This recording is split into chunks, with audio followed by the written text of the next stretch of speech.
Olá, pessoal. Bom, seguindo com a nossa semana, eu vou falar agora sobre as características dinâmicas, tá? Então, as características dinâmicas, como eu falei, ela é referente à resposta transiente, né? Então, quando a gente tem uma perturbação, o sistema ele vai responder a essa perturbação, né? E aí ele vai ter uma movimentação na sua resposta até ela chegar numa resposta em regime, certo? Então, isso aqui a gente fala bastante lá em controle, tá? Então, essa aqui praticamente é a minha aula de controle, então só vou revisar, tá? Quem fez controle comigo viu exatamente essa aula, porque são as mesmas características, ok? Então, a resposta transiente aqui vai ditar sobre essa perturbação que o sistema responde, né, a uma movimentação na entrada, certo? E aí, quando ele estabiliza, né, então todas aquelas características que a gente viu no vídeo passado é referente a essa resposta em regime aqui, né, do sistema. O sistema, quando eu falo, eu estou falando do sensor, tá, gente? Lembra que a gente viu que o sensor ele pode ser, né, tratado como um sistema aí de relação saída pela entrada, né? Então, essa saída pela entrada, ela tem uma função transferência, né? Então, quando a gente fala lá de sistemas, a gente sempre define uma função transferência que descreve o comportamento dinâmico aí do sistema, ok? Que a gente define que essa função transferência, né, ela vai ter uma ordem, e essa ordem depende do expoente aqui maior do denominador, né? Então, nesse meu caso, o n ele é o expoente maior do meu denominador, desse meu polinômio. Logo, esse meu sistema ele tem ordem n, ok? Então, o n aqui ele vai me dar a ordem n. Então, se eu tenho o n, um s quadrado mais um s mais 1, né, ou qualquer constante, a minha ordem ela é ordem 2, né, ordem segunda ordem, que a gente chama, né? Então, a gente vai ver aí alguns exemplos, tá? Sistema de primeira ordem. Então, o sistema de primeira ordem ele é definido genericamente dessa maneira aqui. Então, uma constante em cima, né, é S mais A. Veja que o expoente do S maior aqui, né, é 1, certo? Então, se a gente aplica uma entrada degrau nele, que é a mesma coisa que o 1 sobre S, né, que eu estou falando de Laplace, né? Então, quando a gente faz a entrada degrau, ela é representada de 1 sobre S. Daí a gente acha a saída, que é y, certo? E aí a resposta no tempo dessa função em Laplace aqui é 1 menos e elevado a menos at. Essa resposta no tempo tem essa cara aqui, né? E ela vai para um degrau, né? Porque justamente é o que a nossa entrada. Lembrando que qualquer entrada que a gente dá num sistema, né, a saída dele tende a ter características similares da entrada. Então, se eu dou uma entrada rampa, ele segue uma entrada rampa, né? Então, a saída vai seguir essa característica da entrada rampa, né? E assim por diante, tá? Então, uma entrada senoidal, a saída vai ser senoidal também, com algumas características diferentes. E a gente consegue, né, até relacionar, etc. Enfim, né? Aí, então, tendo essa resposta no tempo para a entrada degrau, tá? Vou fazer algumas considerações. Eu vou colocar o y aqui igual a 4, né? E que foi o que eu coloquei aqui, tá? Então, essa resposta é para esse sistema aqui, 4 dividido por s mais 4. E aí eu vou olhar no tempo 0,25, que é, né, 1 sobre 4, tá? Só para a gente olhar. Então, o que eu coloco aqui, né? O 0,25, faço a continha e ele me dá 0,6321. Essa opção de fazer, né, nesse tempo 1 sobre 4 não é à toa, porque a hora que eu multipliquei aqui, né, fica e elevado a menos 1. Né? E aí essa conta me dá 0,6321. Aqui eu peguei um ponto muito próximo, né? Eu acho que não tinha resolução ali no gráfico do MATLAB suficiente, mas para mostrar que eu chego bem próximo disso, né? A gente consegue verificar isso com o pointer lá no MATLAB. Se você fizer eu não vou mostrar aqui, né, porque eu quero fazer só uma revisão rápida, mas se você fizer isso lá no MATLAB, você consegue identificar isso. O interessante desse tempo, né, o 1 sobre A, né, no caso lá que eu tinha colocado 1 sobre 4, é que ele sempre vai acontecer isso, né? Então veja que a característica dessa função aí, quando eu dou a entrada step, ele fica uma função no tempo aqui, né? Eu consigo definir algumas características específicas de um sistema de primeira ordem. Então, quando eu tenho o primeiro tempo aqui, que é o 1 sobre A, né? Então, esse meu primeiro tempo, que no meu caso lá era o 0,25, a gente fez a conta, né? Eu chego numa resposta que é 63,2% da minha resposta final, tá? Como minha resposta final aqui é 1, então é 0,632. Então, veja que eu tenho essa relação.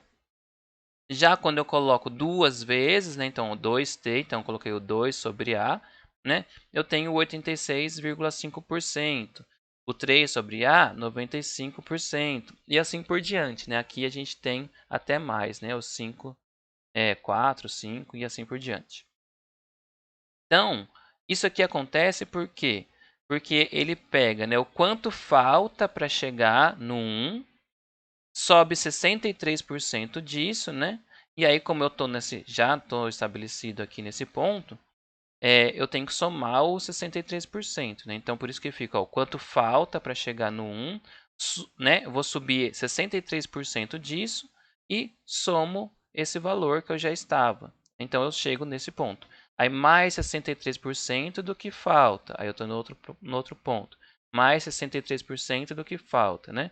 E assim por diante, ele vai subindo, tá? Então, ele sempre tem essa característica que ele sobe lentamente. A primeira ordem sempre é assim, ok? Essa constante aqui que a gente tem, né? Agora chamando de tal para ficar correspondente ao que a gente vê nos livros aí, né? O tal ele vai ser chamado de frequência exponencial de decaimento. Isso aqui ela é mais aplicado em controle, né? Porque aí a gente vai ter o decaimento indo, né, para zero. A gente tem um envelope e tudo mais, né? Então isso aí é mais visto lá em controle, tá?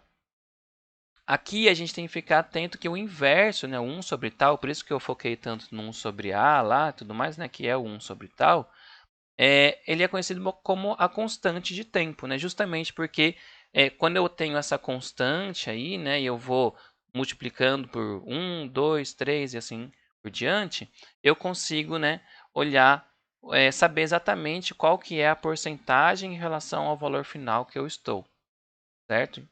Então, o primeira ordem ele tem esse critério aí de desempenho, né? É o primeiro critério de desempenho que a gente tem. E ele vai ter mais dois critérios, é o tempo de subida e o tempo de assentamento. O tempo de subida ele é o tempo necessário para a resposta passar de 0,1 a 0,9 do seu valor final. Então, como a gente sempre trata aqui, né, de steps unitários, então quando a gente já faz uma parametrização aí para ele ir para 1, a gente sempre olha o 0,1 e 0,9. Mas se você tem, né, um sistema que tem um ganho diferente, na hora que você dá o step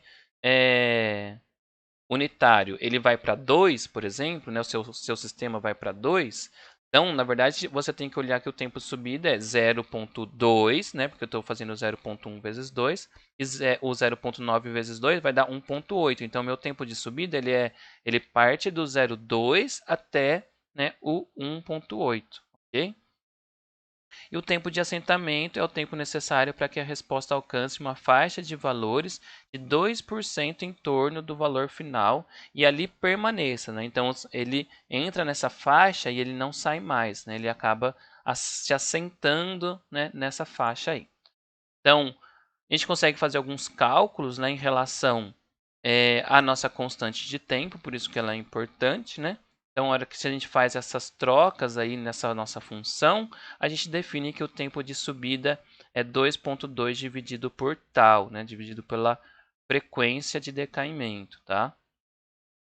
E o tempo de assentamento é quando ele atinge o ponto 98, porque ponto 98 falta, né, 2 para chegar, 0,02, então 2% para chegar em 1, e aí a gente tem esse tempo aqui. Basta fazer essa conta inversa, tá? Então, trocar o 0,98 aqui, né? E isolar o t, certo? Então, rapidamente a gente chega nessas duas relações aí que depende do tal, certo? Aqui a gente tem um exemplo, né? Então, no exemplo lá que o tal é igual a 4, a gente faz a conta aqui que o tempo de subida é 0,55, que é essa diferença aqui, ó. Eu estou nesse ponto no tempo, que deve ser 0,6, né? Ou quase isso. E aqui eu devo ter alguma coisinha, né? Então, o 0,05, certo? 0,05. Aí, fazendo essa diferença, eu chego no 0,55, tá? E o tempo de assentamento, ele chegou aqui no 1, tá? Então, muito próximo do 1 aqui. Isso aqui é uma aproximação, tá, gente? Então, provavelmente aqui ele dá um pouquinho menor, tá vendo? Dá um pouquinho antes do 1. Mas é interessante usar isso daqui porque a gente já sabe uma definição rápida, né, e simples. Bom, tendo isso daqui, né, do primeira ordem, a gente passa para o segunda ordem. A segunda ordem é definida pela frequência natural e o amortecimento, né? A gente faz essa parametrização aqui para que ele tenha um ganho igual a 1, e aí a hora que a gente dá o step, ele vai para 1, né? E aí ele é dividido em 4 tipos diferentes. Tem o sugamortecido, né, em que não, perdão, gente. Superamortecido, né? Que tem o amortecimento maior que 1. Então aqui eu tenho a informação de dois polos reais distintos, mas não é uma coisa que a gente precisa aqui, né? Isso aqui é mais de controle. E aí ele tem um comportamento similar do primeira ordem, né? Justamente porque ele tem polos reais, tá? E aqui o criticamente amortecido tem o mesmo comportamento, né? Do superamortecido, só que ele é o mais rápido, né? Então ele tem o mais rápido possível sem ter um sobressinal, né? Que a gente vai ver depois o que é o sobressinal, é quando ele passa do 1 aqui, né? E ele vai ser o mais rápido que tem um comportamento similar do primeira ordem, que é essa subida, né? E se estabilizar no 1. O sem amortecimento ele nunca para, né? Ele é criticamente estável, né? E aí então ele nem estoura, né? Não, nem vai para o infinito, mas também ele não estabiliza no 1. Ele oscila em torno, né, desse valor final, certo? E o sugamortecido ele vai ter um sobressinal aqui que a gente vê, né? Ele está uma oscilação até estabilizar no 1. A gente define algumas características a partir da resposta no tempo também. Então, a gente tem a frequência de amortecimento, essa fase que aparece, tá? E a frequência amortecida, né? Que depende da frequência natural e do amortecimento, tá? Então, basicamente, é isso aqui que a gente precisa. Então, o tempo de subida vai ser a mesma definição, né? 0,1 a 0,9. O tempo de assentamento é ele parar ali na faixa dos 2%. Agora aparecem dois outros critérios, né? Que é o tempo de pico, que é justamente quando ele atinge o valor máximo. Isso aqui ele vai aparecer sempre, né? Na verdade, quando a gente tem o sobressinal, né? E justamente o sobressinal é quando a resposta ultrapassa, é o quanto a resposta está ultrapassando ali o valor do regime do estado estacionário, certo? Então veja, o tempo de subida ele é definido para o segunda ordem de duas maneiras diferentes, tá? Tem a gente usa alguns livros de controle, né? O Ogata, ele define de 0 a 1, e aí você consegue fazer o cálculo a partir dessa função aqui, tá? Usando o φ, que é a fase, né? A frequência natural e amortecimento. Mas o MATLAB e os outros autores utilizam a definição do primeira ordem também, de 0,1 a 0,9. Então, por isso que tem esse intervalo aqui, certo? 0,9 e aqui onde ele atinge o 0,1. Então, esse intervalo ele pode ser linearizado, né, nessa função aqui. Ó. Então, ele depende de frequência natural e amortecimento. E isso aqui, essa linearização, ela vai corresponder apenas quando o amortecimento está entre 0,3 e 0,8. Não vai poder ser utilizado em outros casos, ok? Mas isso é uma aproximação aí que a gente faz para fazer alguns cálculos e obter quando a gente tem um modelo, né? Normalmente a gente simplesmente faz um teste experimental e observa essas características e tira do gráfico, tá?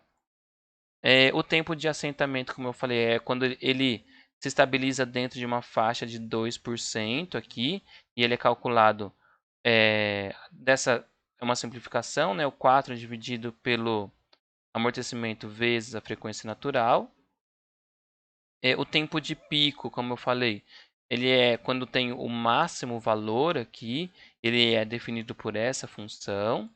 E o sobressinal é o quanto em porcentagem ele está passando, né, do valor máximo. Tá? Então, ele é normalizado pelo valor de regime aqui, né, que é o 1 no caso. Então, quando a gente tem o ganho 1, basta, né, ver o próprio valor aqui. Então, por exemplo, nesse caso seria aproximadamente 18%, ok? 1,18, né? Essa conta aqui daria 18%, 0,18, tá? Então, essas definições vocês podem tirar dos livros de controle, né? Tem um pouco no livro do Balbinot, né? Mas principalmente nos livros de controle lá tem mais explicado como você chega nesses valores. Isso aqui é só uma revisão, né? Vocês já viram isso muitas vezes, então por isso que eu fiz um vídeo mais rápido, tá? Agora a gente vai para a parte que é um pouco mais pesada e que realmente importa aí para o nosso estudo da disciplina. Até mais, pessoal.